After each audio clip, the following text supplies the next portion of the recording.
नमस्कार, आपका स्वागत है। दोस्तों, महाभारत ग्रंथ में मनुष्यों को भोजन करते समय कुछ बहुत ही जरूरी नियम बताए गए हैं।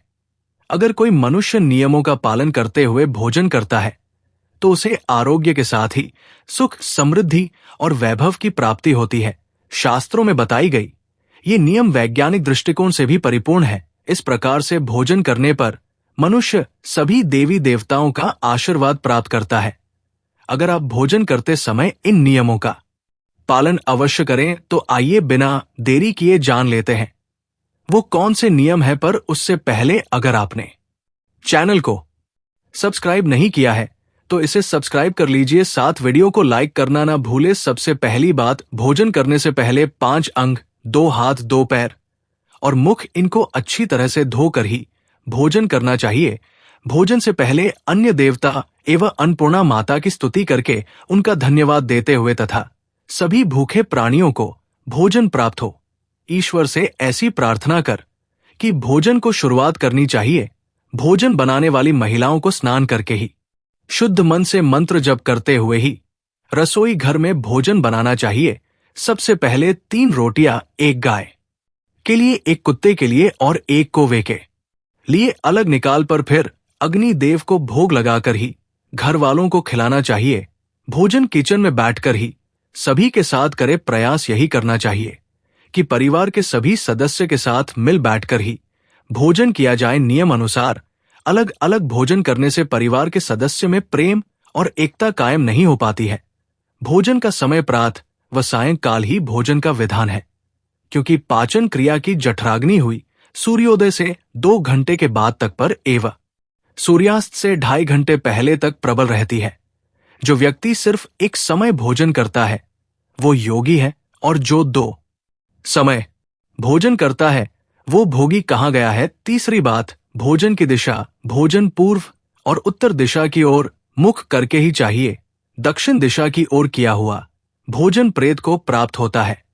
पश्चिम दिशा की ओर किया हुआ भोजन खाने से रोग की वृद्धि होती है। चौथी बात, ऐसी अवस्था में भोजन ना करें।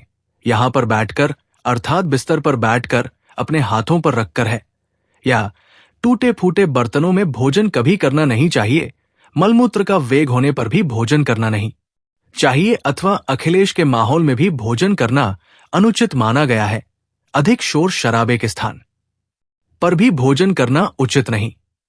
पीपल एवं वट वृक्ष के नीचे बैठकर भी भोजन नहीं करना चाहिए। परोसे हुए भोजन की कभी निंदा नहीं करनी चाहिए। खड़े खड़े भोजन करना भी अनुचित माना गया है। जूते पहनकर, ये सिर ढककर भोजन नहीं करना चाहिए। आइए अब जानते हैं भोजन कैसा होना चाहिए। बहुत देखा, ये बहुत ही मीठा भोजन नहीं करना चाहिए। किसी के द्वारा छोड़ा हुआ भोजन भी कभी ग्रहण नहीं करना चाहिए। आधा खाया हुआ फल, मिठाइयां आदि फिर से नहीं खानी चाहिए। खाना छोड़ कर उठ जाने पर दोबारा है तभी करना नहीं चाहिए।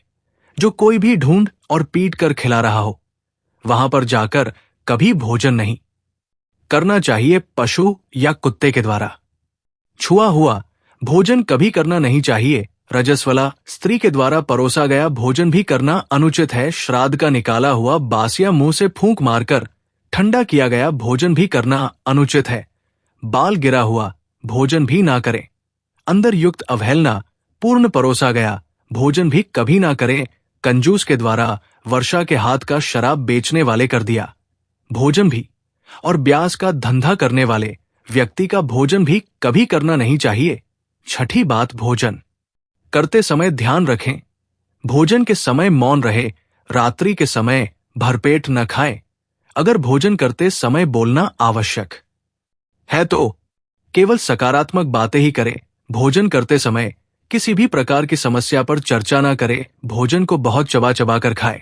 सबसे पहले मीठा, फिर नमकीन और अंत में कड़वा खाना चाहिए।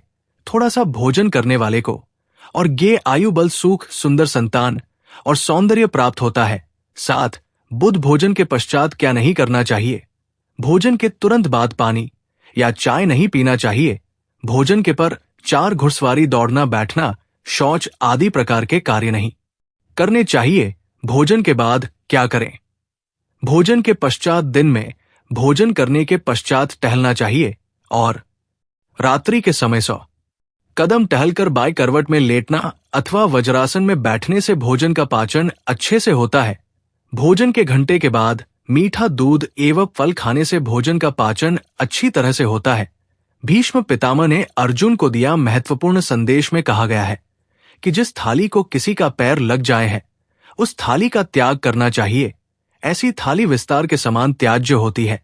भीष्म पितामह कहते हैं कि भोजन के दौरान थाली में वाला आने पर उसे वहीं पर छोड़ देना चाहिए। बॉयल आने के बाद भी खाए जाने वाले भोजन से दरिद्रता का सामना करना पड़ सकता कि भोजन पूर्व जिस थाली को कोई लाइक कर गया हो, ऐसे भोजन को भी कभी ग्रहण नहीं करना चाहिए। इसे किचन के सामान छोड़ देने वाला समझना चाहिए। बीच में पितामह ने अर्जुन को बताया कि एक ही थाली में भाई भाई भोजन करें तो अमृत के समान हो जाती है। ऐसे भोजन से धन धान्य, स्वास्थ्य और लक्ष्मी की वृद्धि होती है। मिश्र व पितामह के अनुसार पति पत्नी को एक ही थाली में भोजन करने को निषेध माना गया है। भीष्म पितामह के अनुसार एक ही थाली में पति पत्नी भोजन करते हैं तो ऐसी थाली मादक पदार्थों से भरी मानी जाने वाली होती है। पत्नी को पति के भोजन के उपरांत ही भोजन करना चाहिए। इससे घर में सुख समृद्धि बढ़ती है। तो दोस्तों, ये थे वो महत्वपूर्ण बातें ये जो महाभारत में बताई गई है। अगर ये जानकारी आपको पसंद आई तो वीडियो को लाइक करें, कमेंट में जय मां अन्नपूर्णा लिखिए। साथ इस चैनल को सब्सक्राइब करें ताकि आप ऐसा आध्यात्मिक जानकारी देख सके। धन्यवाद।